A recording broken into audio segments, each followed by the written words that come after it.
News 18 पर मैं हूं आपके साथ अनामिका सिंह, आपकी ऑटो वाली रिपोर्टर। 2022 के चुनाव से पहले क्या कहता है जनता का मूड, क्या कहता है मुद्दों के आधार पर जनता का मिजाज, ये जानने के लिए हमारी चुनावी ऑटो पहुंच गई है उत्तर प्रदेश के सीतापुर जिले में। सीतापुर ऐसा जिला जो आंखों के इलाज के साथ साथ सियासत में अपनी महत्वपूर्ण भूमिका को लेकर के भी वक्त वक्त पर चर्चा में रहा है। लेकिन 2022 के चुनाव में किस पॉलिटिकल पार्टी को मिलेगी जीत की रोशनी, ये जानेंगे हम अपनी चुनावी ऑटो के जरिए सीतापुर के अलग अलग हिस्सों में जाकर लोगों से बातचीत के जरिए। आइए मेरे साथ।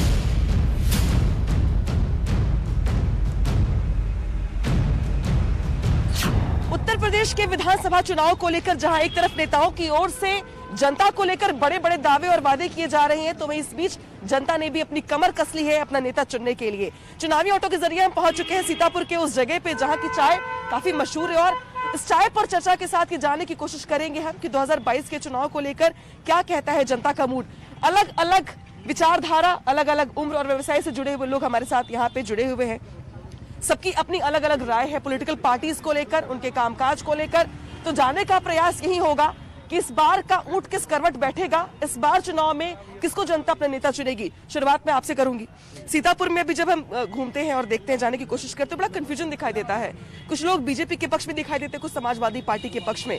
2022 के चुनाव को लेकर, विधानसभा चुनाव को लेकर क्या कहता है पब्लिक का मूड? देखिए, 2022 का इलेक्शन बेरोजगारी के मुद्दे को लेकर, महंगाई के मुद्दे को लेकर और जो पिछले दिनों में कोरोना की जो स्थिति थी, जहां एक तरफ ऑक्सीजन के लिए लोग दर दर भटक रहे थे, तो इन स्थितियों को लेकर आज हम कांग्रेस के लोग प्रियंका गांधी जी के नेतृत्व में उत्तर प्रदेश में सरकार बनाने जा रहे हैं। कांग्रेस की स्थिति तो उत्तर प्रदेश में बहुत ज्यादा खराब है।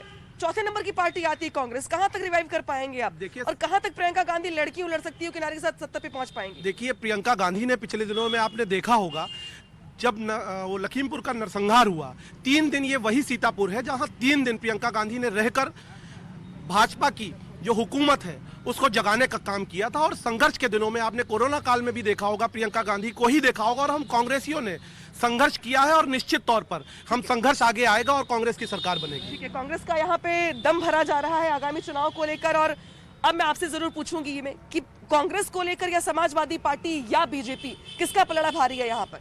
देखिए, पल्ला कांग्रेस पार्टी का आने वाले समय में भारी रहेगा। उसका कारण ये है कि प्रियंका जी ने महिलाओं को लेके आज जो वादा उन्होंने किया है कि महिलाओं को पूरे उत्तर प्रदेश में वो कहीं भी जाएं, बस यात्रा उनकी फ्री होगी। और ये महिलाओं को शक्ति देने का काम प्रियंका जी ने कहा है और महिलाएं कांग्रेस का बेड़ा पार करेंगी। ठीक है, महिला ही कांग्रेस का बेड़ा पार करेंगी ऐसा मानना है लोगों का। लेकिन प्रियंका गांधी जिस तरीके से लड़की हूं लड़ सकती हूं का नारा दे रही है, तो वही इधर बीच मुख्यमंत्री योगी आदित्यनाथ का चेहरा, साथ ही अखिलेश यादव के दावे, किसका होगा ज्यादा दम? मैं आपसे भी जरूर पूछूंगी, सीतापुर में चुनावी माहौल क्या कहता है? यहाँ योगी फिर से आएगा। जो जिस तरह से योगी सरकार ने कार्य किए हैं बहुत ही अच्छे किए हैं, और आज तक जो भी सरकार आई है उन्होंने ऐसा नहीं किया है। जनता जो है योगी सरकार से, सीतापुर की जनता संतुष्ट है। अभी आपने भी सुना कि प्रियंका गांधी किस तरीके से 3 दिनों तक यहाँ पर मौजूद थी, वो लखीमपुर मामले को लेकर। तो जो मुद्दे दिए जा रहे हैं उसको भुनाने का प्रयास किया जा रहा है विपक्षी पार्टियों की ओर से, और वहां पर कहां पर योगी आदित्यनाथ के कामकाज का लेकर आकलन हो पाएगा? गरीबों को राशन मिल रहा है और भयमुक्त सरकार है। इस समय कोई गुंडागर्दी नहीं है, किसी कोई जमीन नहीं कब्जा कर रहा है। तो हम लोग बीजेपी संघ में हैं, उससे संतुष्ट हैं। आने वाले समय में फिर सरकार बनाएंगे। ये दावा है सरकार की ओर से कि मुफ्त राशन से लेकर आवास से लेकर बहुत सारी सुविधाएं दी जा रही हैं। लेकिन इन सुविधाओं के साथ साथ अखिलेश यादव के वादे और दावे के साथ क्या जनता जाएगी, ये भी जानना बेहद जरूरी है। बहुत सारे नौजवान ऐसे हैं जिसको लेकर अखिलेश यादव ये कहते हैं कि रोजगार मिला नहीं उनको, उनकी सरकार जब आएगी तो उनको रोजगार देंगे। क्या लगता है आपको कि रोजगार एक बड़ा मुद्दा बनने वाला है चुनाव में? नहीं, ये तो बहुत बड़ा है रोजगार मुद्दा, और भारतीय जनता पार्टी सभी को हर प्रकार का सहयोग दे रही है और हमेशा देती रहेगी। सबसे बड़ा हमारे आंगनबाड़ी का बहुत ही अच्छा सुधार हुआ है। बच्चों तक देसी घी, चना, सितुआ इत्यादि बिस्किट वगैरह बराबर सरकार हमारी दे रही है और हमेशा देती रहेगी। जैसे गरीबों में, किसानों के लिए 2000 हर महीना, इसी महीने में 2000 उसने ये दिया। रोजगार तो नहीं हुआ ना, बिस्किट बांटना, नमकीन बांटना और सुधार तो हो रहा है, हमारे देश का सुधार हो रहा है। अखिलेश की सरकार में आता था मगर लोग खा जाते थे, नहीं पहुंचता था हमारे समाज में। क्यों नहीं? करप्शन को लेके मुद्दा उठा रहा है अखिलेश की सरकार में। ठीक है, चलिए मैं कुछ और लोगों से बात कर लेती हूँ, समाजवादी पार्टी के, जो मैं जवाब ले लेती हूँ उनसे। अभी जिस तरीके से अखिलेश यादव दावा कर रहे हैं रोजगार देंगे, सरकार आई तो लैपटॉप देंगे, बेटियों के लिए भी बहुत कुछ ऐलान कर रहे हैं वो, क्या लगता है कि मुख्यमंत्री योगी आदित्यनाथ के चेहरे के साथ जो पार्टी बीजेपी चुनाव में जा रही है, मुकाबला टक्कर का होने वाला है? उत्तर प्रदेश की जनता ने साफ स्पष्ट संदेश दे दिया है कि 350 प्लस लेके समाजवादी पार्टी सरकार बना रही है। हम लोग जहां जहां हमारा राष्ट्रीय अध्यक्ष अखिलेश यादव जी का रथ जा रहा है, जनता का भरपूर सहयोग और भरपूर प्यार मिल रहा है माननीय राष्ट्रीय अध्यक्ष अखिलेश यादव जी को। और जब हमारी सरकार समाजवादी पार्टी की थी 2017 में, सबसे ज़्यादा विकास कार्य कराने का काम हमारी समाजवादी पार्टी की सरकार ने किया है। जब माननीय राष्ट्रीय अध्यक्ष हमारे मुख्यमंत्री थे तो सीतापुर को 400 करोड़ रुपया देने का काम किया था, स्मार्ट सिटी में शामिल करने का काम किया था। हमारी सरकार के अंदर 2017 में यहाँ पे सीतापुर में ट्रामा सेंटर बनकर तैयार हुआ था, जो कि भारतीय जनता पार्टी आज तक उसको चालू नहीं करा पाई है। आप समझ लीजिए जितने भी विकास कार्य हुए थे समाजवादी पार्टी की सरकार में हुए थे। ठीक है, लेकिन इस बीच जिस तरीके से आप जब बात करते हैं नेताओं की या नेताओं के फॉलोअर्स की या उनके पसंद करने वाले कार्यकर्ताओं की, तो ये यहाँ पर छोटे अखिलेश हैं। दरअसल ऐसा इसलिए कि ये उपाधि उनको खुद अखिलेश यादव ने दी है और ये बहुत अच्छी मिमिक्री करते हैं अखिलेश यादव की। अब तो 2022 के चुनाव नजदीक हैं, तो अखिलेश यादव भी हर जिले में जा रहे हैं। सीतापुर आए इधर बीच वो अभी कई बार राष्ट्रीय अध्यक्ष जी का दौरा लग चुका और लगातार वो लोगों के संपर्क में है और जिन जगहों पर लगातार लोग भाजपा के खिलाफ हैं, जहां तक बात समाजवादी पार्टी की है, समाजवादी पार्टी ने लगातार बड़े इन्वेस्टमेंट दिए, मेट्रो दी, और जो मेट्रो कानपुर में समाजवादी सरकार ने दी उसका शिलान्यास का फीता काट दिया सरकार ने। तो आखिरकार सरकार अपना बताए। और जिस वक्त देश में कोरोना वैश्विक महामारी आई, सरकार के पास इलाज नहीं था। यही भारतीय जनता पार्टी के लोग कहते थे कि हमारे मुख्यमंत्री 18 घंटे काम करते हैं। अगर मुख्यमंत्री जी 18 घंटे काम करते हैं तो आज शिक्षा व्यवस्था इतनी पीछे क्यों है? आज लोगों को सम्मान क्यों नहीं मिल पा रहा, रोजगार क्यों नहीं मिल पा रहा, आरक्षण क्यों नहीं मिल पा रहा है, लोगों को नौकरियां क्यों नहीं मिल पा रही? तो पता नहीं मुख्यमंत्री जी किस चीज पे 18 काम कर पाते, क्या बता पाएंगे? अच्छा, अखिलेश यादव जहां जहां भी जा रहे हैं, लोगों को संबोधित कर रहे हैं, आगामी चुनाव को लेकर बड़े बड़े दावे कर रहे हैं कि सरकार बनी तो ये सुविधाएं दी जाएंगी। अखिलेश यादव के स्टाइल में अगर कुछ आप लोगों से अपील कर पाए तो? देखिए, लोगों से यही मैं कह सकता हूँ कि लोग समाजवादी पार्टी को वोट दें और लगातार लोगों ने समाजवादी पार्टी पे भरोसा किया है। समाजवादी सरकार बनेगी, समाजवादी सरकार बनते ही लोगों की भर्तियां चालू हो जाएंगी। जो सरकार परीक्षाएं नहीं करा पा रही हैं वो भी परीक्षाएं की जाएंगी। और कहीं ना कहीं जो भारतीय जनता पार्टी के लोगों में झूठ फैला रहे हैं, इसलिए समाजवादी पार्टी का इत्र लगाएं, और इत्र इसलिए लगाएं ताकि वो बीजेपी के झूठ से दूर हो जाएं। और फिर सरकार छापा कहाँ मार रही है? मारना जा रही थी पुष्पायन जी के वहाँ, मार दिया कहाँ? तो आखिरकार वो जो पैसा मिला है वो सब जानते हैं किसका है, तो सरकार उस पर बात नहीं करना चाह रही। तो यहाँ पर अखिलेश यादव के स्टाइल में जिस तरीके से वो इत्र को लेकर या छापेमारी को लेकर या अलग अलग मुद्दों को लेकर संबोधित कर रहे हैं लोगों को, प्रेस कॉन्फ्रेंस में भी अपनी बात रख रहे हैं, कुछ इसी तरीके को अपनाते हुए यहाँ पे जो उनके फॉलोवर कार्यकर्ता है अपनी बात को आगे बढ़ा रहे हैं। लेकिन इत्र की जब बात करते हैं हम तो छापेमारी का जिक्र भी आता है, और छापेमारी का जब जिक्र आता है तो कहा जाता है कि रेड के आगे चुनाव है, चुनाव को देखते हुए छापेमारी की जा रही है। क्या आपको भी ऐसा ही लगता है कि छापेमारी इसलिए चल रही है क्योंकि चुनाव होने वाले हैं, डराया जाए, थोड़ा सा प्रेशर में लाया जाए?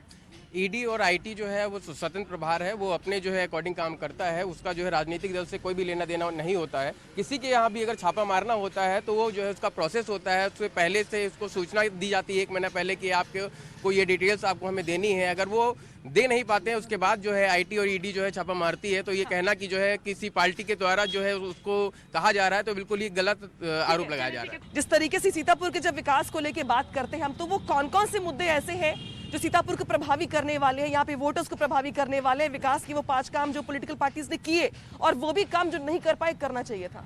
नहीं, मुद्दे कई हैं, लेकिन भारतीय जनता पार्टी पूर्ण रूप से विकास कर रही है और करती नजर आ रही है। मुद्दे की बात यहाँ के जैसे हॉस्पिटल बनने की बात थी, वो भी कार्य चल रहा, ओवरब्रिज बनने की बात थी, ओवरब्रिज भी यहाँ पे बन गया है, और भी चीजें हमारी भारतीय जनता पार्टी कर रही है। ऐसा नहीं है, जो लोग हैं वो कर रहे हैं, विकास कर रहे हैं। जी बिल्कुल। विकास को लेकर हम चर्चा कर रहे हैं, किस पार्टी ने ज्यादा काम किया है? बीजेपी ने किया। बीजेपी ने किया।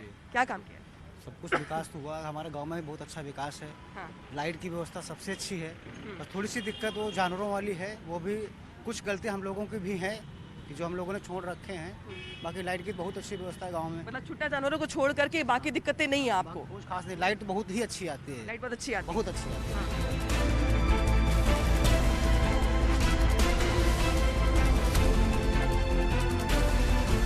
चलिए कुछ और लोगों को जोड़ लेते हैं अपनी बातचीत में।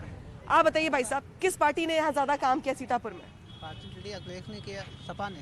सपा ने? हाँ। क्या काम किया सपा ने? सपा ने तो किया कि जितना रोड बनवाए ये सब सपा ने तो बनवाए। अच्छा। बढ़िया। ये भाजपा वाले तो खाली नाम कहते हैं। हाँ। नाम खाली कहते हैं, बाकी ये कोई दिक्कत नहीं है। नाम खाली नाम अपना बता देते, गाय छोड़ दें, साढ़ छोड़ दें, सब पब्लिक मर रही है, अभी रोड पर है, लड़ी गई मरी गवा, उसे कोई मतलब नहीं। इनका तो नगर पालिका से पकड़वा के इनका बंद कराना चाहिए नहीं। छुट्टा जानवरों का घूमना आप लोगों को बड़ी समस्या सब है। किसान के सबके खेत चले जा रहे हैं, सारे किसान के खेत चले जा रहे हैं। किसान खुद चौकीदार है, बता रहे हैं मोदी ने, हमने चौकीदार हैं, खुद किसान चौकीदार बनाए दी पब्लिक के यहाँ सारी। ठीक है, तो आपको लगता है कि छुट्टा जानवरों का घूमना सबसे बड़ी समस्या है जिसमें सरकार को नोट करना चाहिए इसको, और ये बड़ा मुद्दा बनने वाला है। ये अक्सर मैं जब जाती हूँ ग्रामीण क्षेत्रों में लोगों से बात करने के लिए, तो वो ये मुद्दा उठाते हैं कि किसानों को रात भर बैठकर अपने खेत की निगरानी करनी पड़ती है ताकि जो छुट्टा जानवर है वो उनकी फसलों को नुकसान ना पहुंचा सके, और अब ये अपने आप में बड़ा मुद्दा है ग्रामीण क्षेत्र के लिए। अच्छा, आपसे मैं जरूर पूछूंगी कि बहुत सारे लोग ये मानते हैं कि कोरोना काल में जो मैनेजमेंट था यूपी का, वो बेस्ट मैनेजमेंट था, जिसकी वजह से लोगों को कम से कम भूखों नहीं मरना पड़ा, सरकार ने मुफ्त राशन बांटे। इतनी असंवेदनशील सरकार हमने आज तक अपने जीवन में नहीं देखी। ऑक्सीजन के कारण हजारों लोगों की मौत हो गई, बाप की गोद में बेटी मर गई, बेटी की गोद में भाई मर गया। ऐसा कोई भी व्यक्ति यहाँ पे नहीं खड़ा होगा जिसके परिवार ने किसी न किसी को ना खोया हो। और सदन के अंदर इनके मंत्री कहते हैं कि ऑक्सीजन की वजह से किसी की मौत नहीं हुई। इतनी असंवेदनशील सरकार भारतीय जनता पार्टी की है। जैसे जैसे चुनाव आ रहा है, इनके नए नए गठबंधन हो रहे हैं। अभी आप कुछ दिन पहले देख लीजिए, तो आपके भी हो रहे हैं गठबंधन, तो अखिलेश यादव भी करे छोटे दलों के साथ, जयंत चौधरी के साथ। भारतीय जनता पार्टी नए नए गठबंधन कर रही है। अभी इनका आईटी विभाग से गठबंधन हुआ था, ईडी से गठबंधन हुआ था। जैसे जैसे चुनाव आ रहे हैं, समाजवादी पार्टी के लोगों के ऊपर छापेमारी करने का काम कर रही है ये भारतीय जनता पार्टी। और इनके ही लोग कहते हैं कि जो राम मंदिर जो अयोध्या में बना है, ये भारतीय जनता पार्टी ने बना दिया। आप इससे साफ स्पष्ट साबित होता है कि भारतीय जनता पार्टी ने इस देश की सभी संवैधानिक संस्थाओं के ऊपर कब्जा कर रखा है। क्या लगता है आपको भी कि ये जो आरोप लगा रहे, कह रहे कि जो जितनी भी एजेंसीज है उसको कब्जा कर रखा, उसे गठबंधन कर रखा, आगामी चुनाव में इस्तेमाल कर रहे हैं उसका? इस सवाल के पहले मैं उनके जो है कुछ उन्होंने गलत आरोप लगाया उसको बताना चाहूंगा। उन्होंने जैसा कहा कि कोरोना काल में जो है इन लोगों के साथ ऐसा हुआ है, तो ये कहने से पहले इनको ये बताना चाहिए कि कोरोना काल में भारतीय जनता पार्टी के अलावा कौन सा कार्यकर्ता, किस पार्टी का कार्यकर्ता था जो बाहर निकल के आया था? कोई भी किसी भी पार्टी का कार्यकर्ता बाहर निकल के नहीं आया था। हमारी पार्टी, समाजवादी पार्टी के कार्यकर्ताओं ने, जहां तक माननीय राष्ट्रीय अध्यक्ष अखिलेश यादव जी ने भी लोगों की मदद करने के लिए हम लोग सड़कों पे आए, लोगों को। हमारी पार्टी थी जिसकी फोटो कोरोना काल में जो है आपको मिलेंगी, किसी भी अन्य पार्टी की कोरोना काल की एक बिल्कुल। प्रियंका गांधी ने बसों का एक आमंत्रण दिया और इस सरकार ने, जो ये असंवेदनशील सरकार है, उसने पूरी तरह से खारिज किया। और सिर्फ आंकड़ों की सरकार है ये झूठे आंकड़े देकर उत्तर प्रदेश की जनता को छलने का काम कर रही है। आज देखिए पूरी तरह से प्रशासनिक व्यवस्थाओं को देखिए। कांग्रेस वालों ने बसों की जगह पे स्कूटरों के नंबर दिए थे जब जांच हुई थी।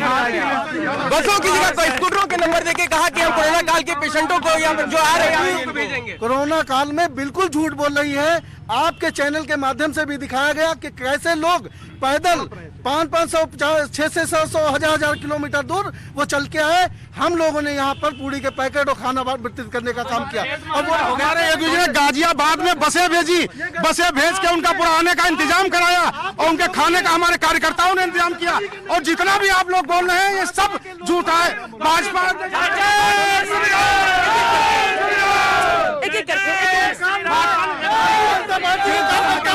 धर्म के नाम पर करके बोलिए, एक करके बोलिए। अब तो ये तो बात हो गई कोरोना काल की।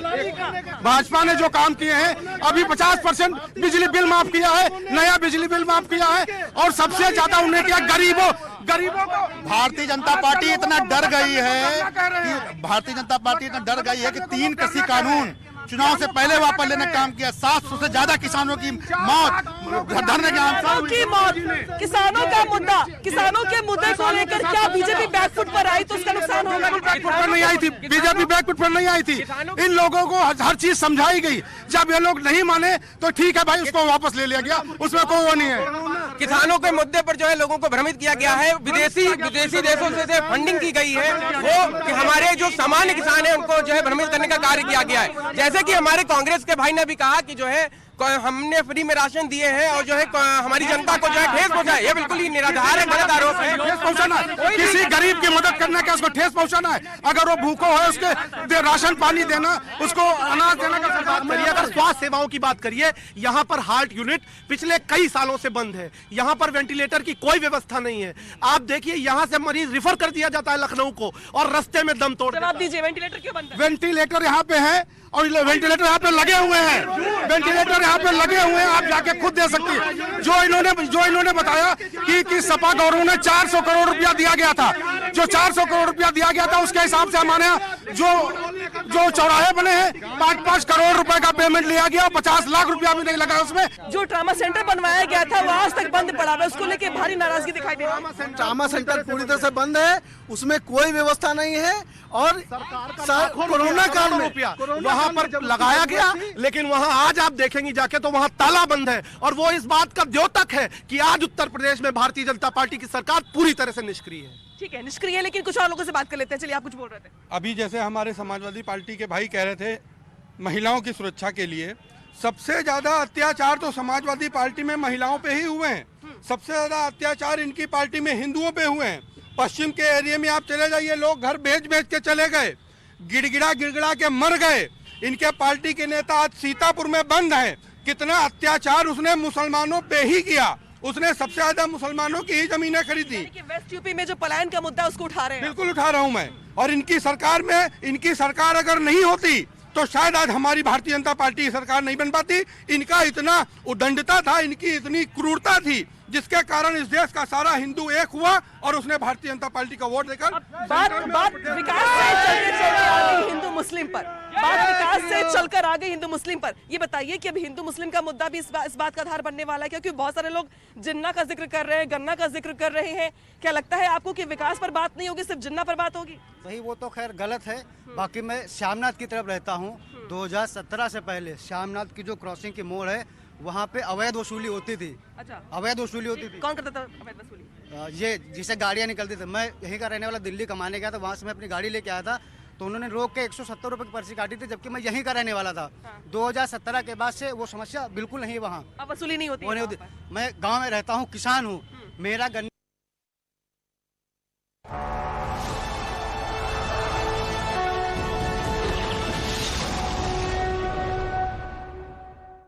पूरा बात